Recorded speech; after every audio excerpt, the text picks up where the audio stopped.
C'est juste pour aboutir à un résultat. Ce résultat, c'était lequel? C'était choisir un candidat parmi tous ces gens-là. Et on l'a fait. Voilà, il a pu choisir Diomaye. Et voici que tout le monde a adhéré à cette cause-là.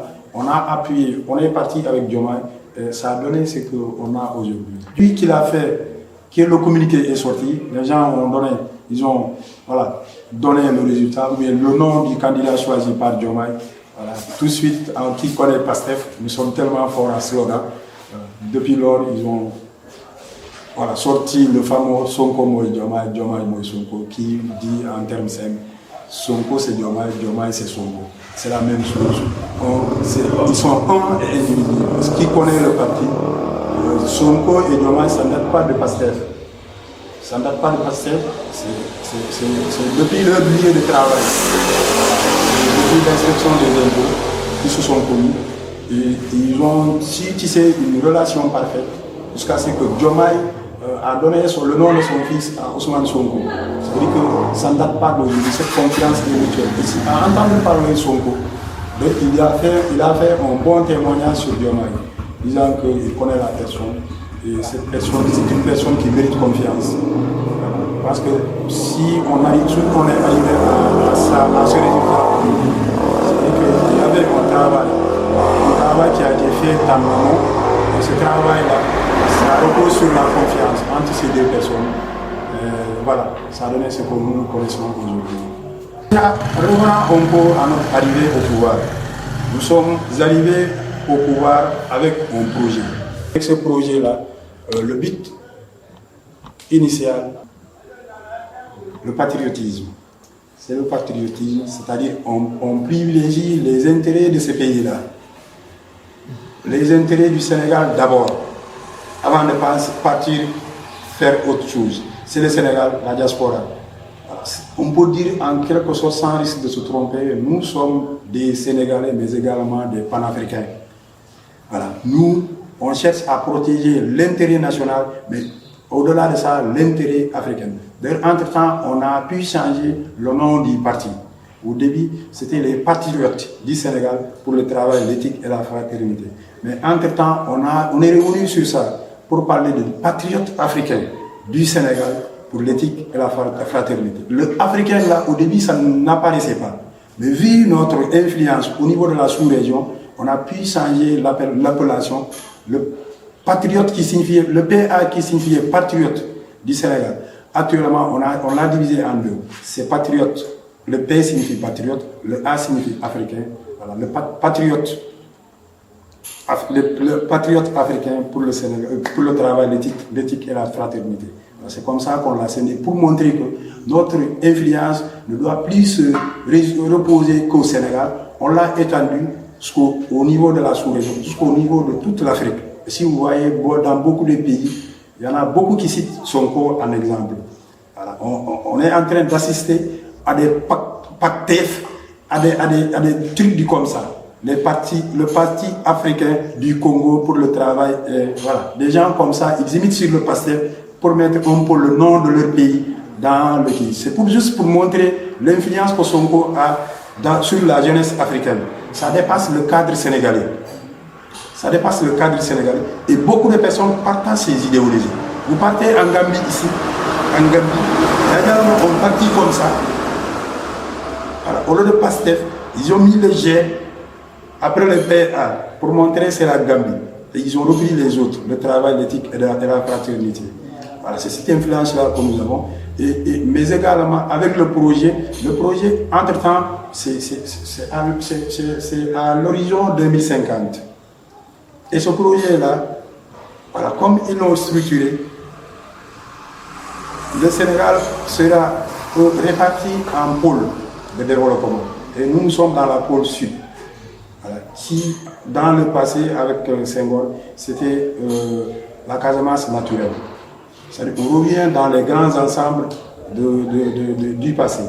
Voilà, la Casamance naturelle, c'était Ziguinchor, Sédhiou, parce que Sédhiou était dans la région de Kolda.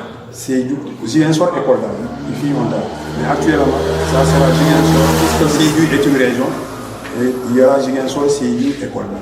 Nous serons dans un même pôle de développement. Et ce pôle-là, les pôles seront faits en fonction de ce que vous produisez. Votre fort, ce qui se trouve être votre point fort. Nous, chez nous, nous savons que nous, c'est l'agriculture. Je dis l'agriculture au sens large, c'est peut-être les cultures fruitières. Voilà, la banane, la mangue, les noix d'acajou, la filière acajou dans sa globalité, mais également la culture de l'arachide et les autres qui viennent après. Le pôle qui sera là va englober toutes ces trois régions-là et va mettre en valeur tout ce que nous avons comme fruits, puisque nous tous nous savons qu'ici les fruits pourrissent ici, et faute d'usine, faute d'unité de transformation, beaucoup de fruits pourrissent dans les champs. Maintenant, on veut remédier à tout cela en créant un pôle qui va prendre tout cela en charge. Et ici, de passage, nous saluons l'initiative de Moulay Biaye de Birkama, qui a su mettre une unité de transformation à Birkama pour remédier à toutes ces pertes-là, qui, de surcroît, ne nous apportent rien, parce que si les fruits sont là, il va falloir savoir les utiliser. Nous, ici, comme nous n'avons pas d'unité de transformation, hormis les unités de transformation, il n'y a pas également les centres froids. Avec le pôle de développement, tout cela sera là. Parce que les fruits là, qui voient que les fruits pourrissent, c'est parce qu'il n'y a pas où les mettre. Mais s'il y a des chambres froides, on peut aller ramasser ces fruits-là, les garder quelque part et petit à petit les transformer. C'est pour dire qu'avec ce gouvernement, ce qui est décidé, on ne veut pas faire comme les autres. Voilà. Prendre les produits, les amener ailleurs. On veut valoriser nos produits ici au niveau local, mais également créer de la plus-value. Voilà. C'est parce que si vous avez une unité de transformation ici, vous avez une usine ici qui transforme ces produits, ça crée de la main-d'œuvre. Et c'est des retombées également. Toutes ces personnes qui vont travailler là-bas, ils auront un emploi, n'est-ce pas? Ils auront un emploi. Et avec cet emploi-là, ils peuvent subvenir à leurs besoins, même si ce n'est pas à 100%. Mais ça va diminuer le taux de chômage et ça va également diminuer l'exode. Parce que n'oublions pas que beaucoup de personnes quittent ici pour aller vers le nord, puisque tout est concentré au nord. Et d'ailleurs, Sonko est revenu sur ça hier lors du meeting de Guédiawaye, pour dire que le Sénégal, Dakar, avec la petite superficie qu'a Dakar, mais Dakar pratiquement regroupe tout ce que nous avons comme économie. Voilà. Pour éviter cet exode-là, pour diminuer ça, puisqu'on ne peut pas l'éviter à 100%, pour diminuer l'exode, je pense qu'on va vers la création des unités de production ou bien des usines pour pouvoir fixer les gens au niveau local. Il n'y a pas que l'exode, il y a également l'immigration clandestine. Voilà. On pense qu'en le faisant, on peut retenir toutes ces personnes-là, voilà, et le temps qu'il faut. Parce que s'ils voient que les gens bougent, c'est parce qu'il n'y a rien ici. S'il y avait quelque chose ici, ces gens-là n'allaient pas se déplacer. Puisque s'ils quittent ici, c'est pour aller travailler dans les unités de transformation ou bien dans les champs. Et si nous avons ces possibilités ici, je pense qu'il y a plus lieu de se déplacer. L'Assemblée était entre les mains de Benno Bokk Yakaar. C'est-à-dire que Benno Bokk Yakaar était majoritaire à l'Assemblée nationale. Alors, un pouvoir qui vient fraîchement d'arriver avait besoin de l'Assemblée nationale pour travailler. Qui dit travail dit une collaboration franche. Alors, dans cette collaboration, nous avons entre-temps initié un projet qu'on devait amener à l'Assemblée nationale. C'est la loi de finances rectificative qu'on devait amener à l'Assemblée nationale.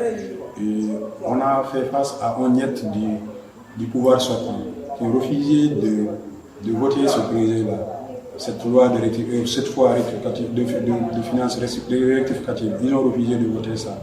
Et en ne votant pas, ça empêche au pouvoir qui est là de travailler.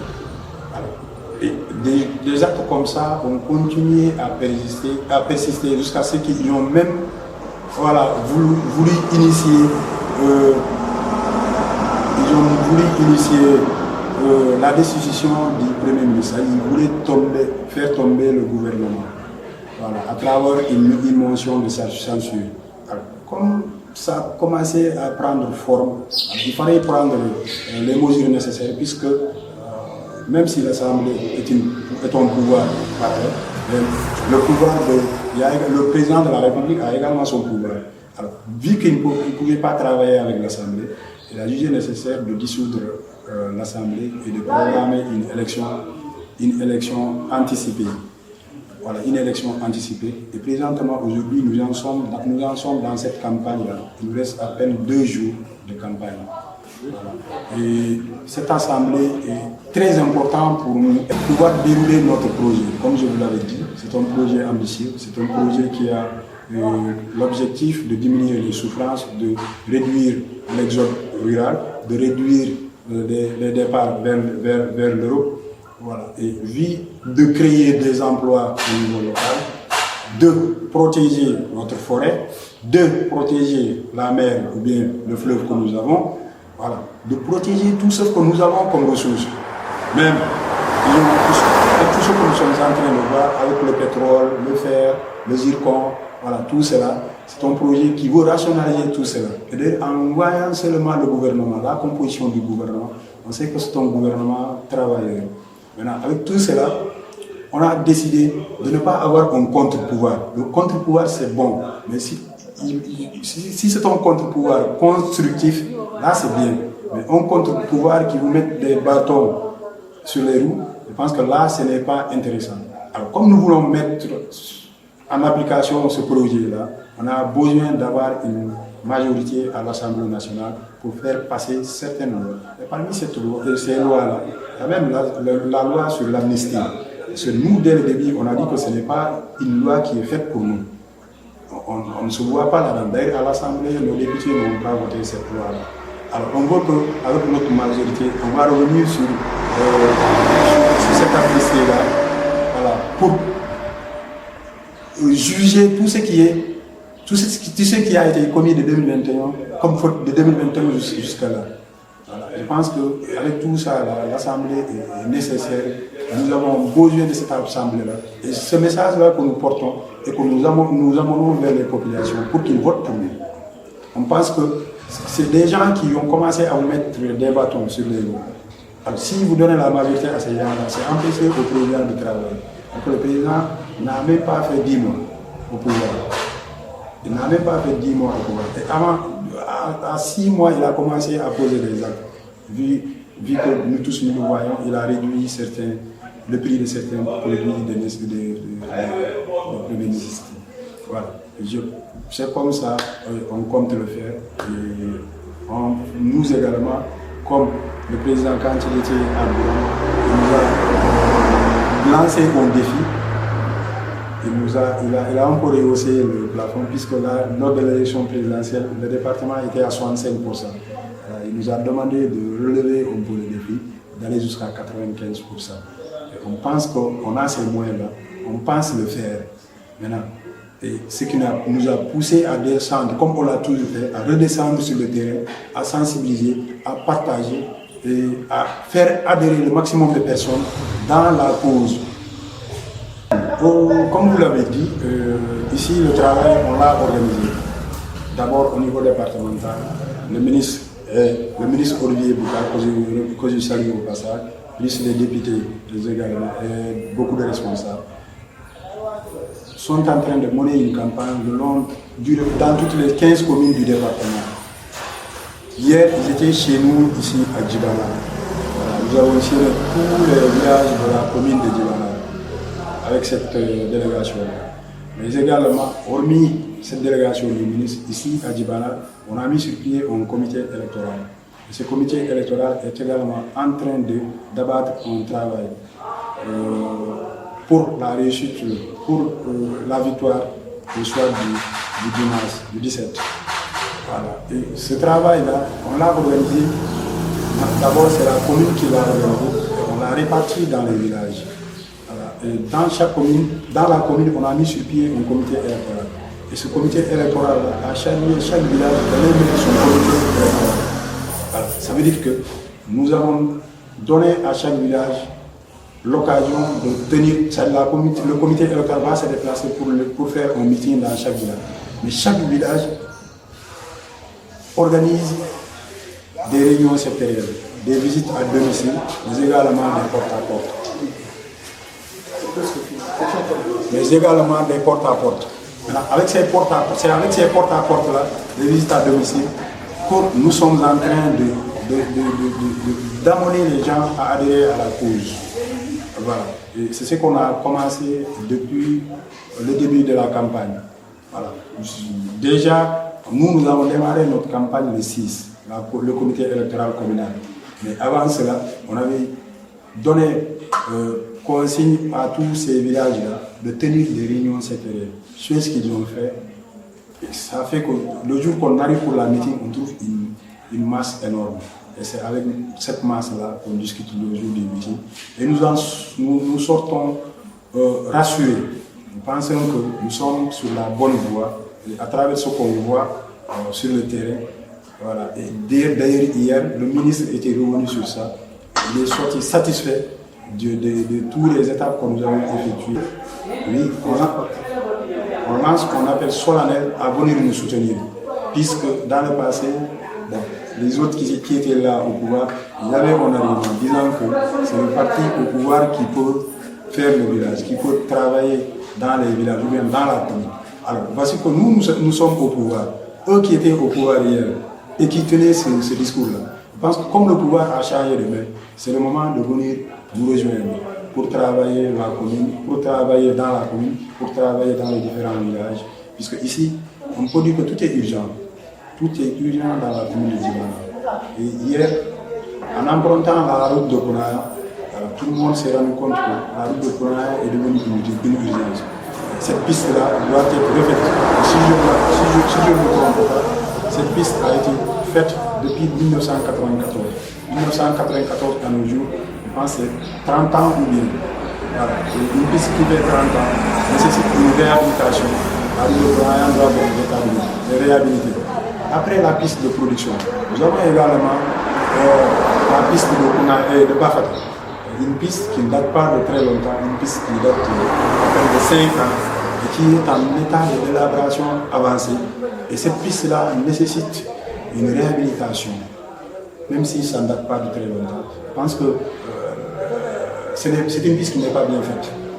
Et tout le monde sait qu'ici, ça pleut beaucoup. Voilà. Il n'y a pas de canalisation. Et voici que comme ça pleut beaucoup, voilà, l'eau a effrayé un chemin, la route n'est plus praticable. Je pense que l'année prochaine,